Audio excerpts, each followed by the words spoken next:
Me llamo Becky. Hace poco terminé la universidad y me mudé a un estado vecino por una oferta de trabajo. Por primera vez he tenido que alquilar un piso pequeño en un barrio no muy rico. El único perro que vive conmigo es mi corgi llamado Mikey. Fue un regalo de mi exnovio Jake. Mi relación con él empezó en mi tercer año de universidad. Pensé que nuestro amor duraría para siempre, pero no fue así. Al principio Jake parecía dulce y cariñoso.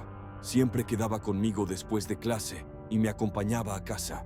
Le interesaba todo de mí, cómo me gustaba pasar el tiempo, qué me gustaba, mis intereses, mis gustos, mi estilo de vida. Siempre me preguntaba dónde estaba, con quién, qué hacía, cuándo podíamos vernos. Inexperta, lo consideraba una manifestación de atención y cuidado. Al cabo de un tiempo me cansé. Me cansé de su constante vigilancia y obsesión. Siempre que quería estar sola o con amigos, él estaba activo, llamándome y enviándome mensajes de que me echaba de menos. Cuando empecé a luchar contra esto, Jake cambió. Se volvió agresivo, acusándome constantemente de no hacer lo suficiente por nuestra relación. Cuestionó mis sentimientos e incluso me acusó de engañarle. Yo realmente quería cambiar las cosas para mejor, pero mis intentos eran inútiles. Tras 2 años de relación, justo después de la graduación, no pude soportarlo y rompimos. Tenía el corazón destrozado. Esta relación me causó mucho dolor. No podía sacarme a Jake de la cabeza. Intenté olvidarle, apartar su imagen de mi mente, pero él volvía una y otra vez, como un fantasma, recordándome el dolor que me había causado. Sentía que nunca podría volver a vivir como antes. Con estos pesados pensamientos, me instalé en mi nuevo piso y empecé a construir mi carrera. No sabía que esto era solo el principio. No sabía que Jake no solo ocupaba mis pensamientos. Al mismo tiempo me observaba sin parar. Lo sabía todo sobre mí. Se estaba preparando para apuñalarme en el corazón por última vez. Todo empezó cuando empecé a notar cosas extrañas a mi alrededor. Parecía que todo a mi alrededor estaba cambiando y que yo era el centro de una extraña conspiración. Empezaron siendo coincidencias aleatorias que parecían meras casualidades, pero poco a poco se volvieron demasiado frecuentes y extrañas como para ignorarlas. En cuanto expresaba alguno de mis pensamientos, se producía una reacción inmediata. Perdí el bolígrafo en mi escritorio y por la noche lo encuentro en mi piso. No acostumbro a llevarme cosas del trabajo a casa. Iba a ir al cine y se lo conté a mi amigo por videoconferencia.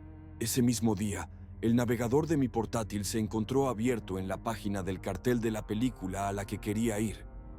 Me di cuenta de que me estaba acosando. Con el tiempo, empecé a sentir su mirada sobre mí, a oír pasos detrás de mí. Ahora podía sentir claramente la presencia de otra persona, incluso cuando estaba sola en casa. Era tan aterrador que empecé a dormir mal y a estremecerme con cada susurro. Decidida a recomponerme, intenté comprender la situación. Empecé a explorar mi entorno y a escuchar atentamente todo lo que ocurría a mi alrededor. Poco a poco me di cuenta de que era mucho más complicado de lo que parecía al principio, pero estaba preparada para todo. Entonces empecé a escribir un diario. Escribí todos mis temores y sospechas, cada momento en que creía ver o sentir su presencia. Poco a poco empecé a hundirme en un mundo de paranoia y miedo. Mis notas eran cada vez más detalladas, intensificando el terror insano que sentía. Con cada nueva palabra, cada frase, me daba cuenta de que no se trataba solo de una especulación mía. Estaba realmente allí, observándome, colándose en mi vida sin ser invitado. Este conocimiento me llenó de horror y ansiedad, convirtiendo cada momento de la existencia en una auténtica pesadilla. La vida se convirtió en una carrera sin fin en la que intentaba refugiarme de la obsesión, pero poco a poco me di cuenta de que era inútil. Mi aislamiento de los demás solo me hacía más vulnerable a él. Cada susurro, cada crujido me hacía temblar, esperando su siguiente movimiento. Día tras día, me enfrentaba a una amenaza desconocida que se acercaba sigilosamente sin ser vista. Y entonces se delató. Al volver del trabajo, encontré a un Mikey aterrorizado en casa. Llevaba el collar que había dejado en casa de Jake cuando lo abandoné. El portátil de la habitación parecía estar encendido. Tenía un cuaderno abierto con la frase «Te echo de menos» impresa. Salvajemente aterrorizada, decidí actuar y protegerme. Desesperada y asustada, pedí ayuda a la policía, esperando su apoyo y protección. Sin embargo, la negativa de los organismos de seguridad no hizo sino agravar mi situación. Las palabras de los agentes de policía de que necesitaban pruebas para intervenir sonaban a sentencia. Me di cuenta de que mis observaciones y sospechas, aunque reales para mí, no eran motivo suficiente para una actuación policial. Y no había forma de demostrar que Jake había entrado en mi piso. No había cámaras en nuestro edificio, y las huellas de Jake estaban en el teclado antes de que nos separáramos. Vivir en constante miedo y anticipación me ha vuelto paranoica. No tengo a nadie a quien recurrir. Mis padres se han ido. Mis amigos están en otra ciudad. La policía no me cree. Me sentía como una víctima acorralada. Supongo que eso me dio fuerzas. Cuando estás solo y no tienes nada que perder, te defiendes. Esa tarde volví a casa del trabajo caminando como de costumbre. Era bastante tarde. Las calles desiertas eran repulsivas y estaban vacías, lo que me provocaba ansiedad. Caminaba con pasos apresurados sobre el asfalto mojado. Había llovido unas horas antes, y entonces le oí. Seguía mis pasos, prácticamente inaudibles, pero mi agudo oído, alimentado por el miedo constante, y los charcos del camino lo delataron. Aceleré el paso involuntariamente, y él también. «Corre», tan rápido como podía. Sprinté, intentando escapar. Él corrió inmediatamente detrás de mí. Mi corazón latía frenéticamente y corrí sin mirar atrás. Pero él era más rápido. Jake me alcanzó rápidamente. Me agarró y me arrastró hasta un callejón cercano. «Me has causado demasiados problemas», dijo, sacando un cuchillo. «Esta noche voy a romperte el corazón para siempre». Jake dio un golpe. Algo dentro de mí se rompió. Grité y arremetí con violencia. Intentó rodearme con sus brazos, pero yo ya estaba libre de su agarre. Después de todo lo que había pasado, el acoso, la intimidación, el abuso, tenía mucha rabia dentro. Y ahora por fin estaba libre de ella. Jake se llevó la peor parte. Me abalancé sobre él sin tener en cuenta la seguridad ni el cuchillo que tenía en la mano. Le golpeé tan fuerte como pude, sin control ni piedad. Las maldiciones salían de mí y los golpes eran cada vez más feroces. Jake no podía soportar mi ira. Finalmente me detuve. Temiendo que se levantara, huí de nuevo. Me desperté en la comisaría a la que había llegado. Después de prestar declaración, me quedé allí hasta por la mañana. No volví a casa hasta que estuve segura de que Jake había sido capturado. Tras su detención, sentí un alivio indescriptible. Pero incluso cuando la amenaza desapareció, el miedo seguía atenazándome. Sabía que su sombra siempre estaría presente en mi subconsciente, inquietándome. Me llamo Jake. Soy estudiante universitario de tercer curso y estudio para ser programador. Hace poco tuvimos una fiesta a la que invitaron no solo a los chicos de mi curso, sino también a sus amigos. Ese día no me apetecía ir, como si sintiera que iba a acabar mal. En las sombras de la noche, con la luna apenas iluminando la calle, me dirigí a casa. La fiesta en la que habíamos conocido a Bárbara aún sonaba como un zumbido lejano en mis oídos. Enseguida me fijé en ella, la chica de los ojos azules y la sonrisa enigmática. No tenía ni idea de cuánto cambiaría mi vida aquel encuentro. Al principio fue algo inocente. Bárbara me envió una solicitud de amistad en las redes sociales. Empezamos a cartearnos de vez en cuando. No me gustaba demasiado, aunque no me importaba su compañía. La cuestión era que yo tenía novia, y todos mis conocidos, incluidos los de la fiesta, lo sabían. Cuando se lo dije, Bárbara no reaccionó de ninguna manera. Pensé que ella no tenía derecho a nada y que nuestra comunicación no iría más allá. Qué equivocado estaba. Con el tiempo, Bárbara empezó a prestarme atención. Empezó a comentar cada foto mía en las redes sociales, dejando corazones debajo de mis publicaciones. Por supuesto, no me entusiasmaba, pero intentaba no prestarle atención. En aquel momento, ni siquiera me daba cuenta de lo que esta chica era capaz de hacer. Poco a poco, sus mensajes se volvieron cada vez más molestos. Escribía largos mensajes en los que expresaba sin ambigüedades sus sentimientos y su deseo de estar cerca de mí. Intenté ignorar sus excentricidades con la esperanza de que desapareciera, pero eso no hacía más que enardecerla, obligándola a actuar con más dureza y determinación. Un día, alguien me llamó desde un número que no reconocí. Era Bárbara. La voz de la chica temblaba de excitación, suplicando hablar conmigo. No tenía ni idea de qué podíamos hablar, porque ya lo había dicho todo. Pero Bárbara no paraba, lloraba, me suplicaba que no la apartara. Juraba que estaríamos bien, así que colgué el teléfono, sintiendo una opresiva sensación de malestar. Pero lo peor estaba por llegar. Después de aquella conversación, la táctica de Bárbara cambió radicalmente. Ya no era una chica desconsolada y llorosa, sino una furia despiadada y astuta. Empezó a amenazar a mi familia enviando mensajes y llamadas aterradoras. Cada vez, la chica utilizaba un número diferente, una cuenta anónima. Era imposible descubrirla. Un día, cuando mi novia estaba sola en casa a altas horas de la noche, sonó el timbre. Al abrir la puerta, vio una pequeña caja de cartón. Al abrirla por sorpresa, mi novia gritó horrorizada. Dentro había una cabeza arrancada de una muñeca, con el pelo blanco embadurnado de pintura roja. La chica también era rubia. También había una nota. La próxima vez será tu cabeza. Me quedé horrorizada.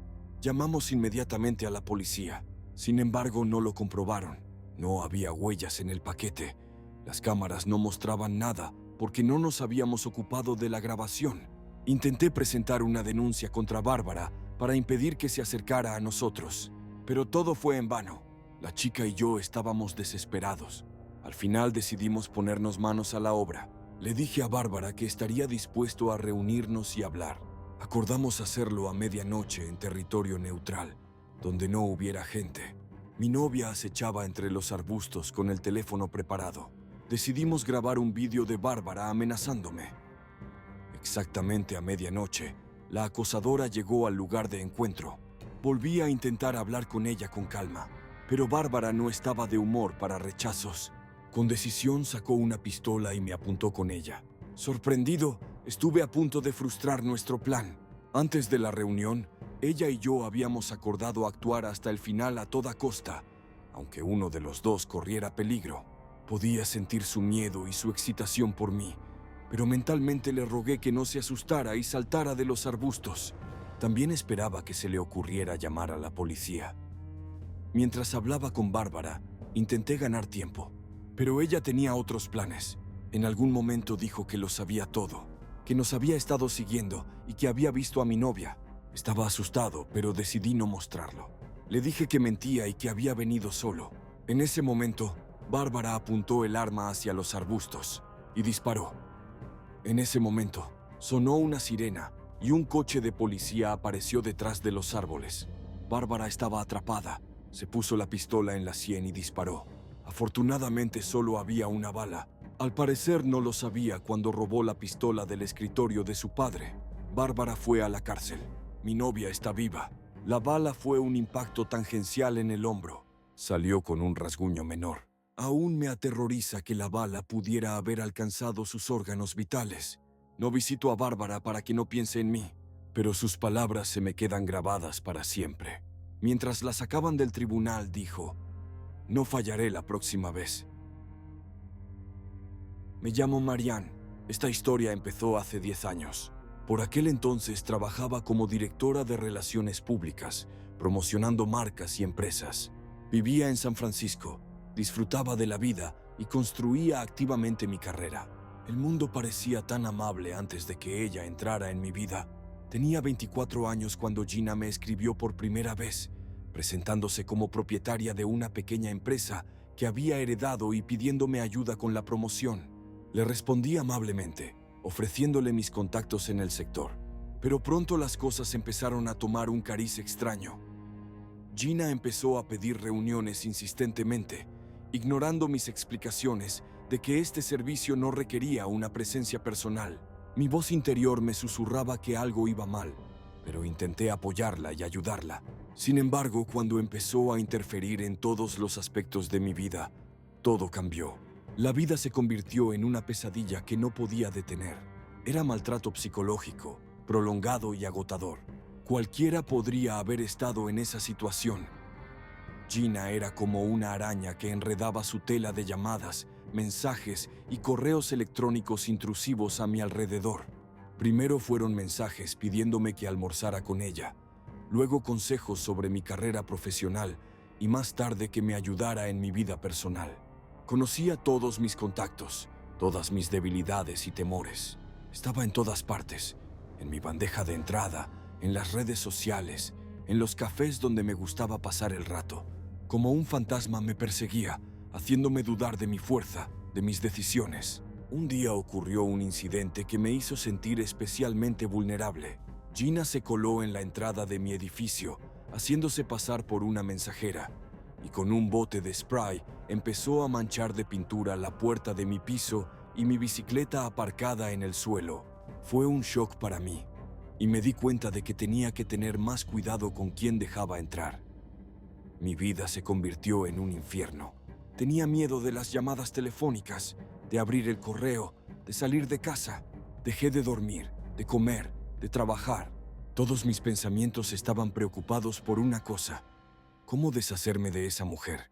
Intenté ignorarla, bloquear sus números, cambiar de dirección de correo electrónico, pero seguía encontrándome.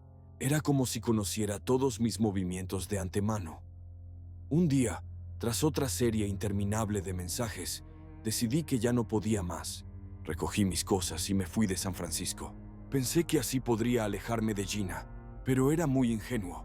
Ella sabía dónde me alojaba y empezó a acosarme de nuevo. Intentó entrometerse en mis relaciones con mis amigos y colegas, maquinando y difundiendo chismes.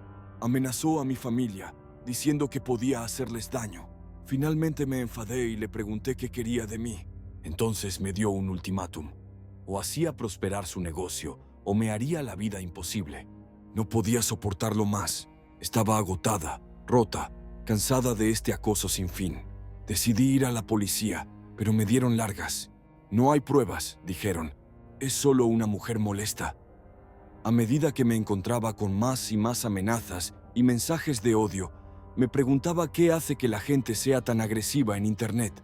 ¿Por qué las palabras pueden ser tan venenosas cuando cara a cara nos comportamos de forma completamente distinta?